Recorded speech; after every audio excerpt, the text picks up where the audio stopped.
Salut à tous, bienvenue dans votre JT du lundi 15 juin et voici les titres qui seront développés dans cette édition. Direction le parc aujourd'hui, beau temps oblige. Si vous y étiez ce week-end, vous avez peut-être pu assister à la fête du nautisme. Différentes disciplines étaient présentes comme par exemple le modélisme. Et puis il y avait aussi les demi-finales de championnat de France de triathlon ce dimanche et vous verrez que les Gravelinois ont brillé à domicile. Et puis juste derrière le parc, il y a la SPA, c'était opération portes ouvertes pour essayer de faire adopter un maximum d'animaux. La fête du nautisme, c'est l'occasion de tester différentes disciplines comme le surfcasting ou encore les barques à rames. Pour la 15e édition, c'était le modélisme naval qui était à découvrir cette année au parc. Une activité qui demande beaucoup de patience, comme a pu le constater Emmanuel de Pecker. Il faut compter une centaine d'heures de travail et de patience pour fabriquer une maquette de bateau. Dans le modélisme naval, les constructeurs tentent avant tout de reproduire un modèle réel. Le but final, c'est de faire un bateau qui navigue. Mais les trois quarts du temps, c'est vraiment de construire quelque chose qui représente un bateau réel. Les trois quarts du temps, c'est des reproductions de bateaux réels. Donc on se documente, on recherche. On cherche des techniques de construction différentes pour essayer d'adapter un petit peu la fabrication en fonction de ses moyens, en fonction de sa dextérité. Et le but, c'est vraiment de construire le plus proche de la réalité, les maquettes, les bateaux le plus proche du réel, quoi. Tous les bateaux sont propulsés à la voile et naviguent avec le vent. Autant dire que lors de la démonstration, les modèles réduits sont allés à toute vitesse sur le plan d'eau.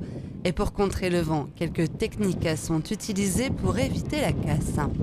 La différence qu'on a, le gros souci qu'on a en modèle réduit par rapport au bateau réel, c'est que les maquettes, on les fait à l'échelle, mais le vent n'est pas à l'échelle. Donc il faut qu'on arrive à créer des artifices sur la maquette pour éviter pour contrer le vent. Donc on a des laisses un peu plus importantes. On rajoute des dérives, on met des dérives un peu plus basses. On essaye de mettre le moins de poids dans les hauts pour éviter de déséquilibrer le bateau. Grégory Vandenbusch aimerait dans l'avenir développer l'activité en créant une section modélisme naval sur Gravelines. Ce dimanche s'est déroulée la 22e édition du triathlon de Gravelines, une édition particulière puisque certaines des courses ont servi de support aux demi-finales des championnats de France de triathlon. En tout, ce sont 600 participants qui se sont élancés depuis les abords du bassin. Emmanuel de Pecker a choisi de suivre la course de sélection pour la finale, le point d'orgue de cette journée. 750 mètres de natation, 20 km de vélo et 5 km de course à pied, c'était les distances des courses phares de la demi-finale du championnat de France des clubs de triathlon division 3. Une course très serrée pour l'équipe masculine où il a fallu lutter pour ne pas se faire rattraper. Il y a eu un départ qui était quand même bien groupé et c'était quand même bien la bagarre dessus-dessous, dessous-dessus. Il a fallu gérer ça et puis essayer de remonter après.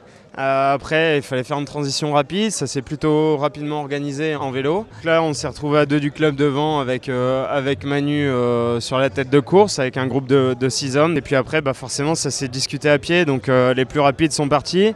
Et ensuite, on a un groupe qui était à 48 secondes à la pause à vélo, avec quelques éléments qui sont revenus sur nous, notamment à pied. Donc voilà. Un beau classement pour les équipes de Gravelines triathlon, puisque les hommes se sont classés 4e sur 15 équipes et les féminines 3e sur 13 équipes. Un classement qui permet aux deux équipes gravelinoises d'aller à Cognac fin août en finale des championnats de France. Il risque de faire plus chaud.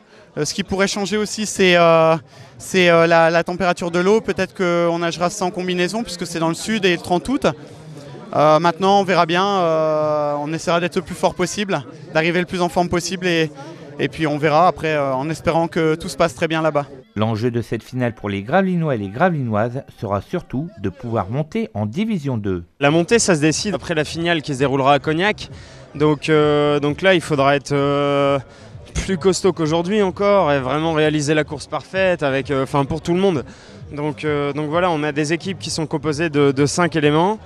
Le classement se fait sur les 3 premiers, donc après il faudra être vraiment costaud le jour J. Vous pouvez retrouver l'ensemble des résultats de ce triathlon sur www.gravelines-triathlon.fr.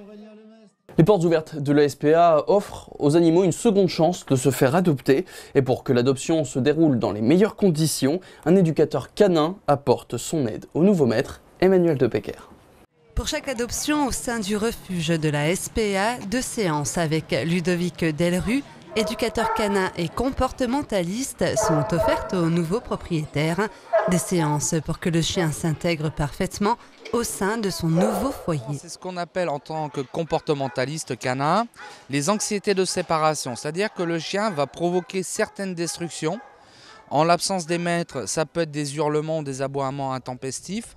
Pour tout simplement signaler, on m'oublie pas, je suis là, je veux plus être abandonné.